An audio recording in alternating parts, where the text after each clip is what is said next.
The ActorCEO Podcast, Episode 2. Agents make 10%. You as the actor, when you get paid for a job, you make 90%. So guess who needs to be doing 90% of the work? Going up. You're an actor, but you're also a business. Take control of your career by learning how to manage it like a boss. Be driven, be responsible, be in control. Be an actor CEO. And now, your host, Mike Moreno. Hello and welcome to the ActorCEO Podcast. Thank you for joining me on this journey of learning, exploration, and dedication. If you want to keep getting tips and tricks from industry pros, established actors, and hardworking artists, make sure you subscribe to this podcast. That way, when you're on the go to your next audition, commuting home from work, or at the gym, you can take a moment to listen and get some serious insight into building a better career by becoming an actor CEO. Today, we talk about management and mentorship. The best way to manage your career as an actor is to be clear about when and where to devote your valuable energy and resources. Often the most effective plans come from seeking guidance from others who have been there before you. If someone you can trust can tell you what you're doing is not effective or can motivate you to focus on the right elements, you'll be so thankful not to have wasted your time or your money on distractions. My guest today has built her business, Mentoring for Actors, around these ideas. She motivates so many actors through workshops and one-on-one counseling sessions to put their effort in the right places to make meaningful progress. As an actor in her own right, with credits on Veep, Grimm, and The Young and the Restless, she knows the struggles an actor faces and the need to hear the right advice at the right time. Let's say hello to Sarah Siadat. Sarah Siadat, welcome to the podcast. Thank you so much for joining us and jumping on the show today. I appreciate it. Thank you. I'm really excited to be here. So you've been running not only a business as an actor, but you've been running a business for actors called Mentoring for Actors. Can you tell us what that is and how long you've been doing it? For sure. So as an actor myself, I've been acting for as long as I can remember. I was like the theater kid growing up, always wanting to go to theater camp and do the plays in high school and blah, blah, blah. So naturally, I got a degree in acting from Marymount Manhattan College in New York. And when I left college, I was definitely one of those actors who thought, well, I just took all these acting classes. I am a theater major. What else do I need to learn? Right. So that didn't go very well for me. Then I had a lot more learning to do. And so I spent years figuring it out, right? Figuring out the business side of the industry. And after a couple years of that, I realized I know a lot and I can help other actors not do what I did. So I opened the business and it's been open now for 2 years. And my goal is to make sure that when an actor decides, okay, I really want to do this, that they don't flounder, they don't waste money, they don't waste time, and I can help them get there and get to the good stuff quicker. So that's my passion and my goal, to help. So what would you say are some of the key points that you didn't get in school and that you've seen other actors when they come out of a program, whether it's undergraduate or graduate, and are aiming to tackle the industry, the 3 key points that they don't know, that they don't get right away, that would be beneficial for them starting off? Well, I would say number 1 is your training isn't over.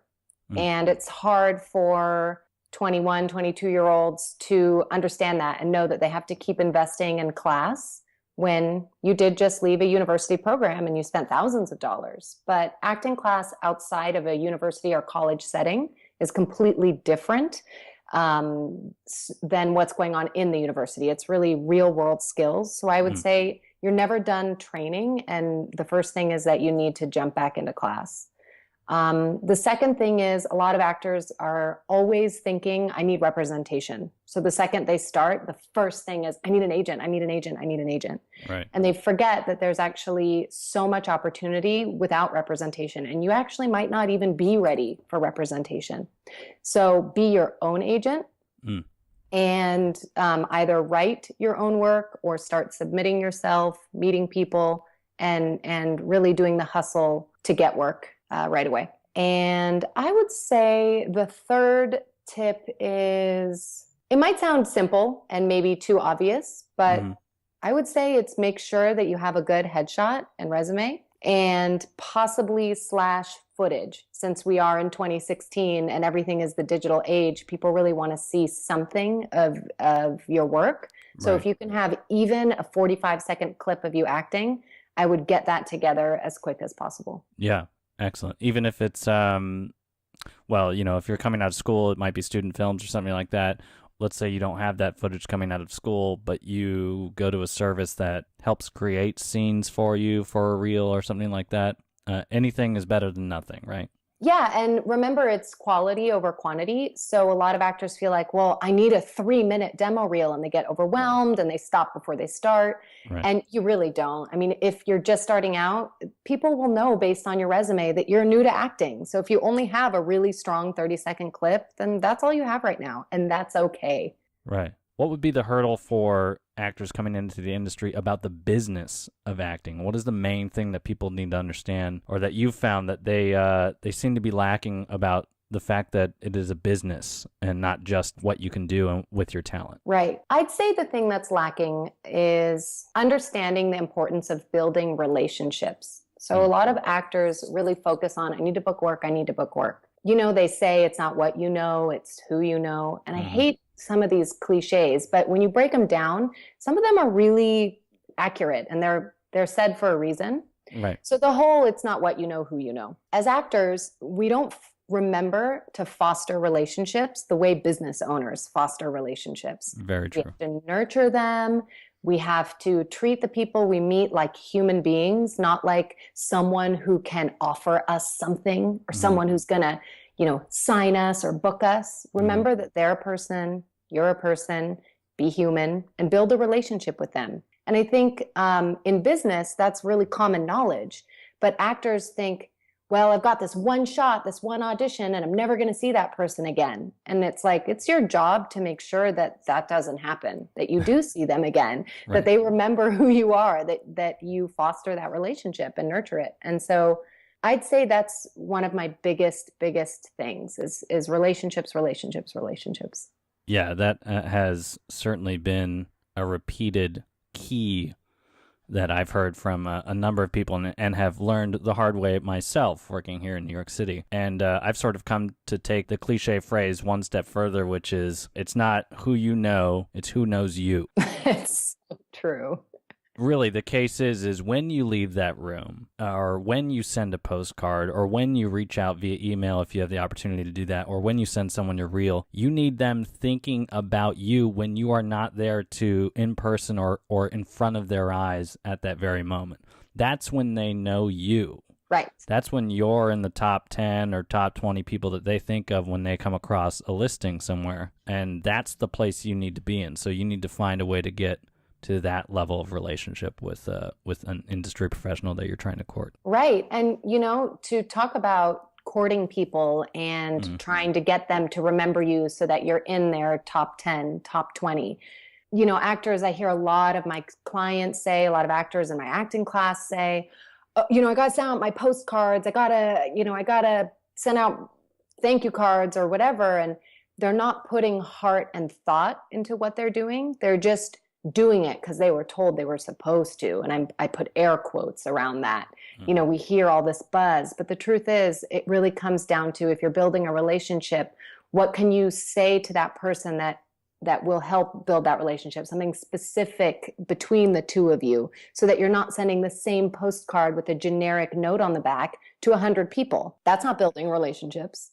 So, I think actors need to remember to really take it a step further and do that special work, because just putting a postcard in the mail to 100 people doesn't really mean that much if you don't put any thought behind it. Right. So let's dive into that a little bit. What have you found to be the best steps for actors to take to build and maintain those relationships with casting directors? So my biggest advice to basically every client I have is to build a target list. A lot of actors get what I like to call shiny object syndrome.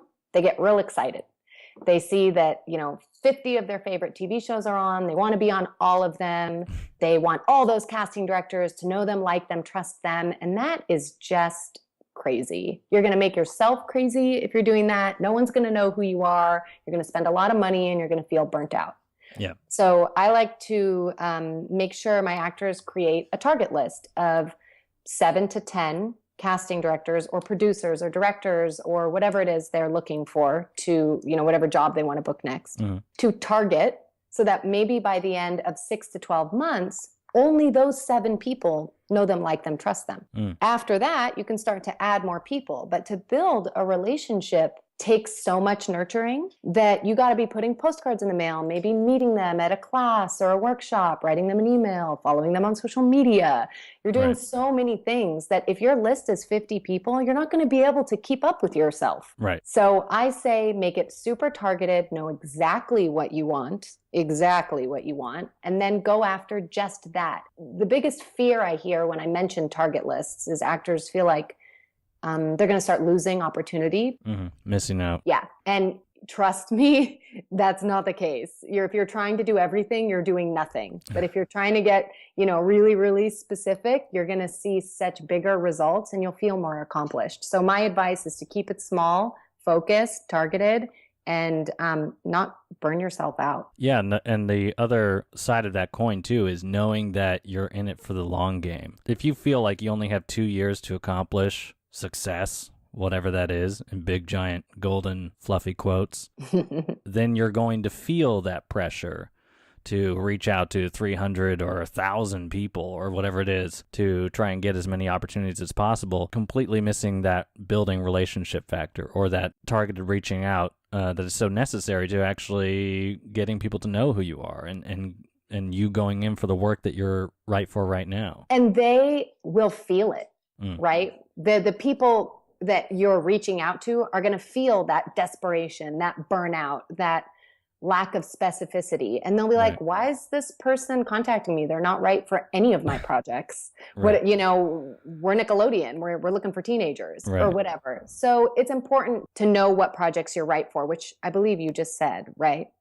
And I think that that's where the target list really comes from. It's a mix of roles and projects you fit into their world right now, but also things you're passionate about. So it's a blend of both. It's more than just what's casting and what can I get on. It's like, do you know your type? Do you know what you bring into a room? Do you know what you bring to characters? And how can you help tell the story of those shows? So picking the target list is actually very important. If you're going to spend a year targeting 10 people, you better have handpicked those 10 people for a reason. Yeah, and within that year or within a very short amount of time, actually, you'll realize whether you're in the right target group or not. Yes. Because you'll feel it in the audition room, whether you're getting these sides, whether you're getting these scripts, whether even you're getting callbacks or not. So you'll know very quickly whether or not you're doing yourself any favors. My advice is if you go 3 months and you have the wrong person on your target list, don't be embarrassed about taking that person off and adding somebody new. That was going to be my question. What do you recommend as sort of, and it's probably very tailored to each person and whatever their particular type is at that time, but how long would you give yourself a good buffer to try it out? And if it's not working, when do you pull the plug on it? That's a great question. Gosh, it also depends on what time of year, because if it's summer or shows on casting or whatever. So I'd say 6 months, maybe 5 to know. Look, I like to talk about targeting television because it's a beautiful golden age of television right now. And there's so much happening. And I just love people targeting television. So that's kind of my focus right now. But, when you're watching a TV show, you're going to know if you've done the work, if you should be on that TV show or not. Right. So I feel like you might know sooner. Maybe you would know after watching 2 episodes of a TV show. Maybe that would be more of the preliminary deciding on your list. But once the list is formed and you're marketing to them, I'd say if you got to remember too, if nobody's biting or someone you put on your target list, they don't publish their address, they don't publish their email, they don't take classes, they don't take workshops, they're not on social media. Like you can't get to them. Also time to take that person off your list. Yeah. So there's many reasons of season and what's casting and all that stuff of whether you decide it's time to take them off or not. But it's definitely worth saying, don't feel like you're married to your list because things do change. I mean, I've had people on my target list, I'm an actor as well, right? That don't cast anymore.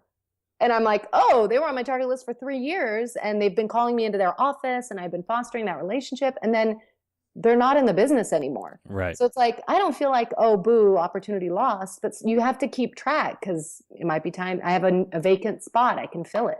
Right. I had the same thing happen to me right when I got here to New York. I started building a relationship with a casting director and got through workshops and got called in to a network show that she was casting a few times. And I was like, man, this is really working out. And then she left to go do her own thing, which is now successful and on HBO and everything. But I was like, oh, well, there goes that opportunity. So I had to start from scratch with somebody else. Right. You had a little vacancy on your list. Not to say you didn't learn a ton from having that person on your list and getting that experience. So you obviously targeted a great person. But yeah, you got to know when you got to keep track of these people also, which can be a lot of work. Yeah. Well, and that leads me to another aspect that certainly beginning actors, but even actors who have, let's say, have representation. I say beginning actors who don't have representation, but actors who do have representation can sometimes get lazy, if we're just being blunt about it, and expect that the representation handles a lot of what we're talking about, this fostering of relationship or this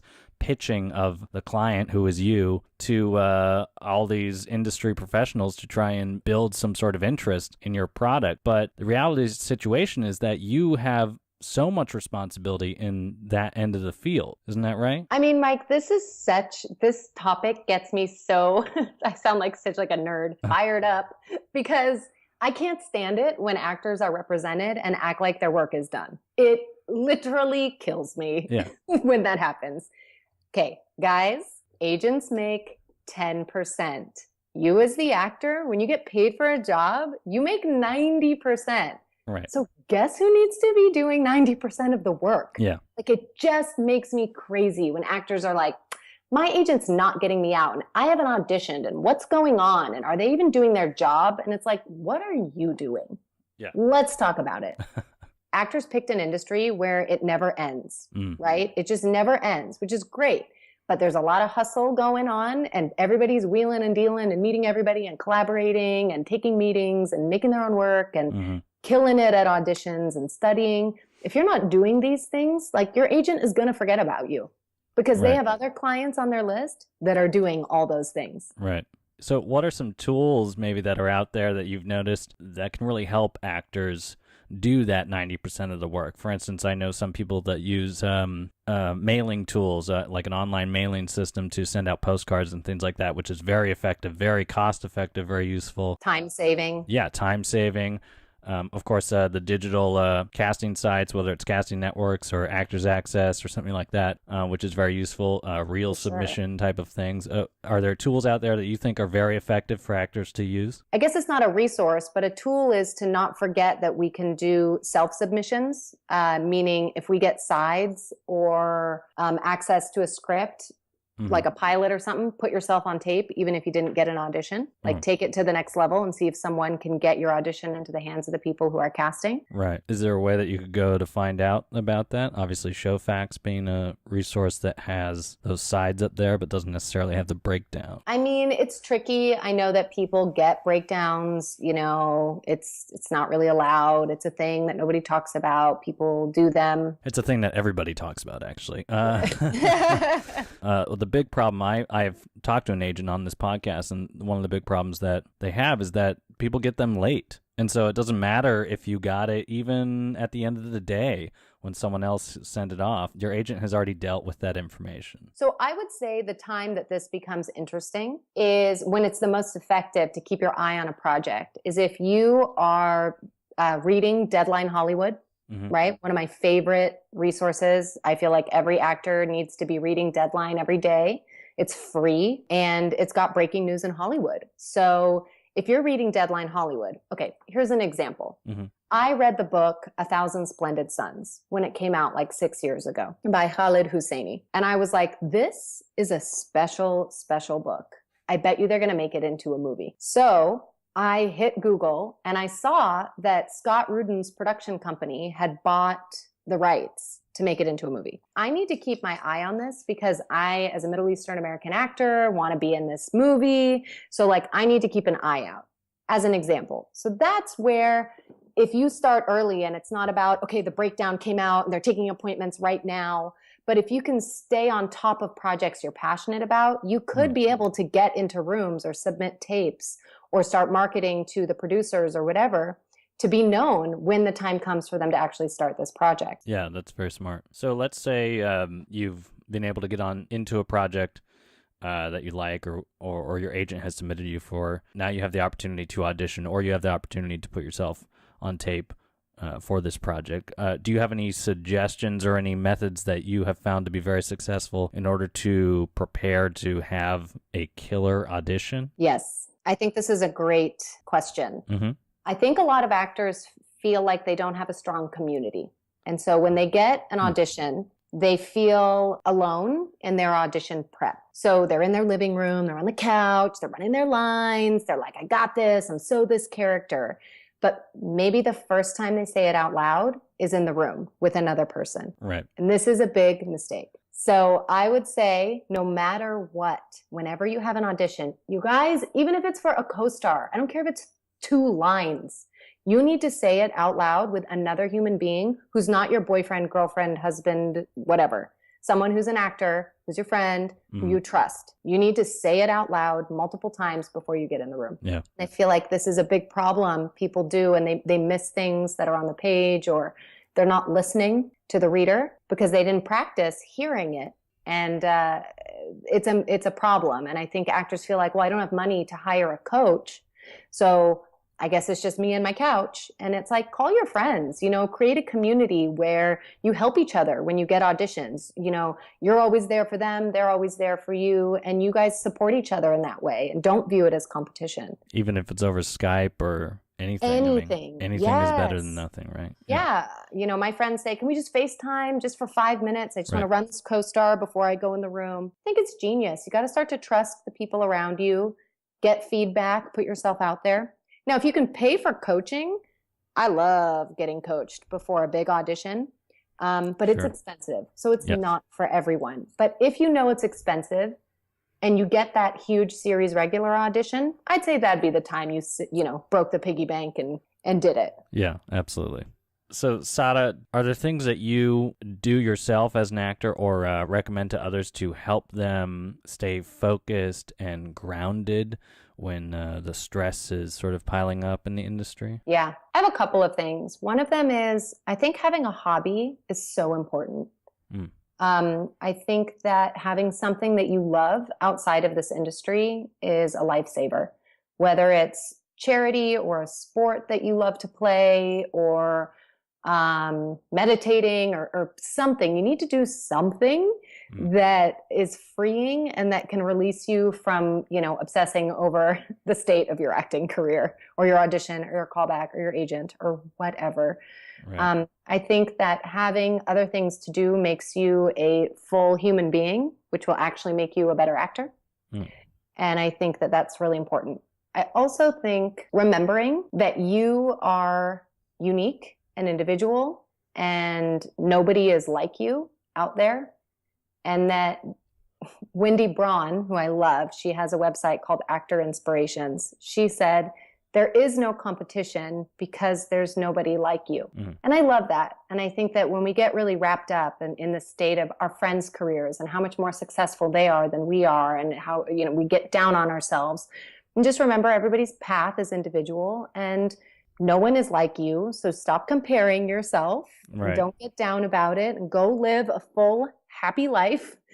And don't worry about, each audition being the last or the most important. There's going to be more. Don't worry. I would say just fill your days with as much as you can so that you don't have time to obsess. That's a very good point. I know some other people who have taken up photography or anything that becomes a way for you to exercise your passion, exercise your full self in many ways. So you're not living and dying in each audition. And you meet people that are not actors, which I love. Right. I play tennis and nobody I play with is an actor. Right. And they think I'm the most fascinating thing they've ever seen, And that can be a little bit of a confidence boost, right? So like when you feel like your career is at like 10% and you go talk to somebody else who does like insurance, let's say, or whatever, and they'd ask you and you mentioned that 10%, they're like, wow, because to them that's 100%. They're like, that is so cool. The coolest. They're getting a peek into an industry they don't know anything about, right. And then you learn about them, and then there you go, having a full life, learning more about humans and people and experiences, therefore making you a better actor. Have you found that there is a disconnect between coming out of school, whether it's college or grad school, and the actual business for actors, and why they run into this challenge? All right. So I think a couple of the challenges are due to the fact that colleges have to follow curriculum that is not really in alignment with, a show that's going to be on the CW with vampires, right? They need to be doing Shakespeare. I know, right? Weird. They need to be doing Shakespeare and the classics and musicals, and they're trying to make sure these actors know the foundation of where acting came from, the Greek tragedies, or, these movement classes where you're rolling on the floor and you're making weird noises, and, you're doing all these very actory things. Right. That might help you connect your breath or build out a character that is so deep. Like having a college kid play Macbeth is insane, right? But they do it, and I'm sure they learn so much. But the disconnect to me is that no 22-year-old is going to play Macbeth when they get out of college. Right. So they're trying to cast all these roles to do these amazing plays and musicals and shows, but they don't have the age demographic to fill them properly. When you get out of school, you're seen in a really specific light. And I feel like actors in school don't get to learn how they're seen when they walk into a room, for what they look like, for their age, for their chops, for all that stuff. That is very true. That's the biggest question I think that most young actors coming out of school have, is like, what's my type? It's like, what, you had 4 years in school, we didn't figure this out, and I didn't figure it out. I mean, I came out being like, oh, I could do all these things. Right. Because this is what I was allowed to do. And someone's like, well, your type is really this. Oh. And you go, I'm an actor. I'm talented. I can do anything. And I'm like, okay, let's stop for a second. I agree. You're very talented. I'm sure you are. We all are. We've all trained for years, and we want to get those juicy roles. But the truth is, if you want to be on TV or in film, you might get waiter number 2 who, is a college kid, because that's what you look like. And if that means that is the first stepping stone to something awesome, and you're getting experience on set and doing all that stuff, I wouldn't frown on it. Right. I would take it and be excited about it. So I would say the biggest thing is understanding how young actors actually fit into the industry. I'd say that's the simplest way to bridge that disconnect, so that oh, I'm 22, but when I was 22, I could play a doctor, which was insane, right? And I know 30-year-olds that can play 16. Right. So everybody needs to know what happens. I've said this a few times, when they walk in a room, what people think when they see their headshots, and how that translates to the work they want to be doing. And if that means hiring a coach or a branding expert, or asking all your friends and teachers and getting serious about it, I say do it. Because if you're off the mark on this, you're going to notice you're not getting any auditions, or if you're getting auditions, you're not booking work. I read for roles, I dress the part, my headshot everything is in alignment. So when I walk in the room, if I'm reading for a lawyer, there is no confusion that I should be this lawyer. Right. Like everybody knows from the moment I'm called in to the end. So I feel like when people are confused about that, they shouldn't continue to flounder. They need to take the time to get the answers. It'll make everybody's job easier, including their own. Yeah, absolutely. Absolutely. It keeps you so focused, and you feel like you're in control of your own acting career, rather than it controlling you, the industry just running along and you going, I'm trying to catch up. I don't know where I fit in. One of my other things that I really, really encourage actors to do, especially young actors, is create solid goals. So in addition to knowing your type and your brand and all that important stuff, I feel like a lot of actors don't know what they want. They just want to work. I just want to work as an actor. Well, here's the thing. If you don't have a plan for yourself, someone else is going to make a plan for you, and it's not going to be as good as the plan that you would make for yourself. And if you have a plan and you know what you want, I know we can't always control whether we book the job or not, but at least we can control what we want to say no to, right? So if we make really strong goals, our compass is easy to follow. So if the wrong project comes our way, especially when we're young, it's easy for us to say, no, that's not in alignment with my goals. It's not going to help me. So I'm actually going to say no. A lot of actors feel like they can't say no to work. They have to say yes to everything.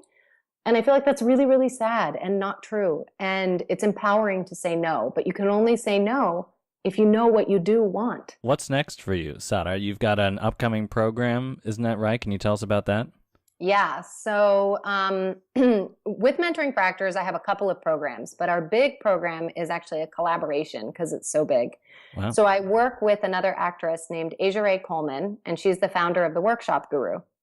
And her and I created a program called the Actor Relocation Game Plan, LA Edition. Awesome. So this is a program that is designed for any actor anywhere in the world whose goal is to move to Hollywood and become an actor.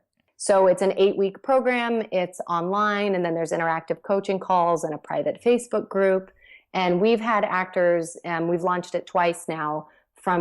We've had a few actors from London who now have moved to LA, and I've met them since their move after they bought the program and took it. It was so cool. We've had actors come from New York, Texas, everywhere, who love this program. So we're launching it again in October. If anybody's interested in the program, please check out actorrelocationgameplan.com. That's fantastic.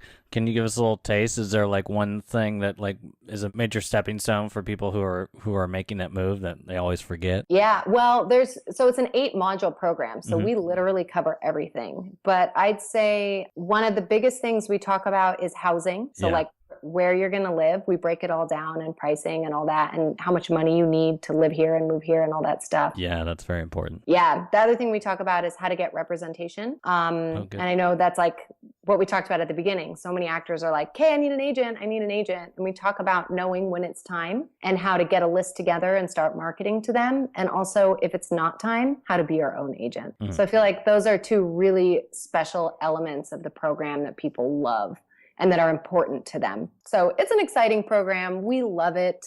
And I'm excited to see what this group of actors will hold. So it's coming soon. Well, I'm excited for you. Siadat, thank you so much for joining us on the program and sharing your experience and your insight in the industry. I think it's fantastic. It's enjoyable, and you've got a great program going, and I think a lot of people will get something out of this for sure. I hope so too, Mike. I'm so happy I was able to help impart wisdom, and I hope if there's even one actor out there who listened to this who said, oh, she's talking to me. I just left college and I don't know anything and I don't know what I'm doing and I want to act, please look up Mentoring for Actors, reach out to me. We can talk. I offer calls to actors that are interested in getting more information. And really, it's my passion and my mission to help and not let young actors be confused anymore. Yeah, awesome. Well, thanks again. You can find all the resources mentioned in this episode in the show notes at ActorCEO.com/02. Thanks for listening. Subscribe to the Actor CEO podcast on iTunes and at ActorCEO.com.